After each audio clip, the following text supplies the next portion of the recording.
नमस्कार। कोरोना की जंग में जीते हुए सभी देशवासियों को मेरा प्यार भरा नमस्कार।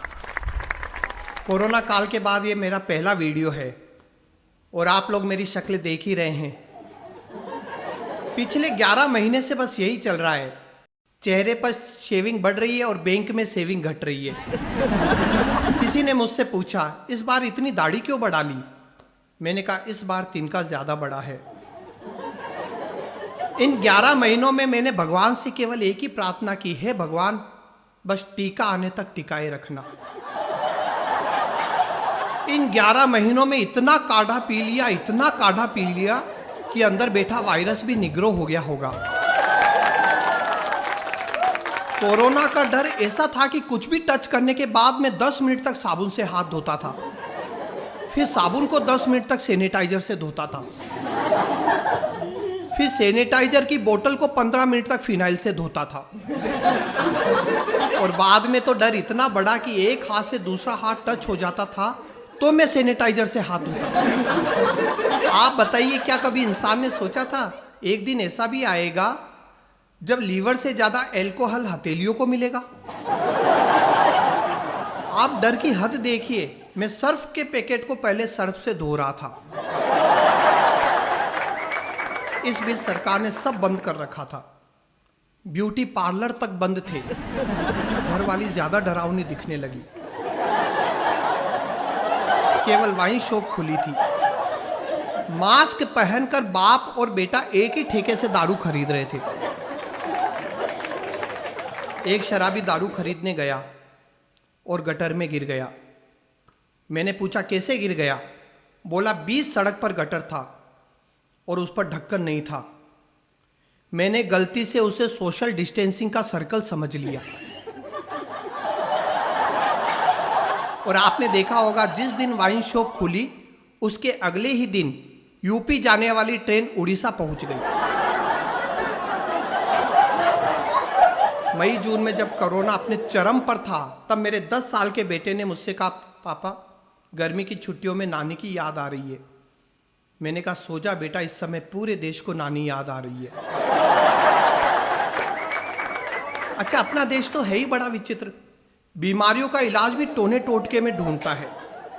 मेरे पास के मंदिर में कोरोना का झाड़ा तक लगने लगा। बताइए, कोरोना का झाड़ा। मजे की बात यह थी कि जो झाड़ा लगा रहा था वो मास्क पहने हुए था। उसे चमत्कार से ज्यादा विज्ञान पर भरोसा था। अच्छा, आप देखिए, इस कोरोना ने कंफ्यूज भी बहुत किया। आप देखिए, जब मार्च में कोरोना आया तब सरकार ने कहा, हमें कोरोना से लड़ना है, डरना नहीं। अप्रैल मई में कोरोना भयंकर हो गया, तब सरकार ने कहा, अब हमें कोरोना के साथ ही जीना पड़ेगा। जून जुलाई में कोरोना और भयंकर हो गया, तब मैं डर गया, अब कहीं सरकार ये ना बोल दे कोरोना यहीं रहेगा, हमें ही जाना पड़ेगा। आप बताइए, ऐसा हुआ था ना? जब पहला लॉकडाउन लगा तब सरकारी एडवाइजरी आई, ना आप ये कर सकते हैं, ना आप वो कर सकते हैं। जब दूसरा लॉकडाउन लगा तब सरकारी एडवाइजरी आई, आप ये कर सकते हैं पर ये नहीं कर सकते हैं। और तीसरे लॉकडाउन में तो सरकारी एडवाइजरी ने भी हाथ खड़े कर दिए, आपको जो करना है करो, हम कुछ नहीं कर सकते। आप देखिए, कोरोना ने कई धारणाएं बदल दी। पहले किसी को छींक आती थी तो चलता हुआ आदमी रुक जाता था, कहीं मेरा काम रुक न जाए। और अब किसी को छींक आती है तो रुका हुआ आदमी भी चल देता है, कहीं मेरा काम ही तमाम ना हो जाए।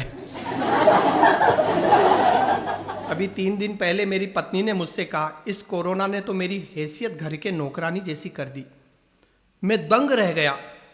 मैंने कहा, एक बात बताओ, पिछले 11 महीने में घर का झाड़ू पोछा किया मैंने, बर्तन भांडे किए मैंने, और तो और कपड़े धोए मैंने, तू नौकरानी कैसे बन गई? बोली, नौकर की बीवी तो नौकरानी हुई ना।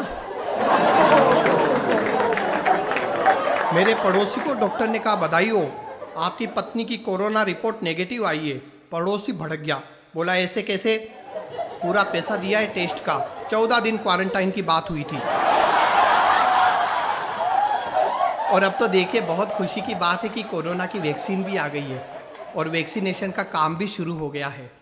लेकिन भारतीय महिलाएं सबसे अलग। एक बोली, इसमें कलर रेंज है क्या? मैं पिंक कलर की वैक्सीन लगवाऊंगी। दूसरी बोली, मुझे वैक्सीन की रेसिपी बता दो, मैं घर पर ही बना लूंगी। कोरोना की माया है। लेकिन मैं आपको एक बात बताऊं, पिछले 11 महीने से कोरोना है या नहीं, ये पता करने के लिए लोग टेस्ट करा रहे थे, ऑक्सीमीटर खरीद कर ला रहे थे। लेकिन मुझे तो एक शादीशुदा अनुभवी आदमी ने मार्च में ही बता दिया, अपनी पत्नी से 10 मिनट तक लड़ो, धुआंधार लड़ो, अगर सांस नहीं फूल रही है मतलब कोरोना नहीं है।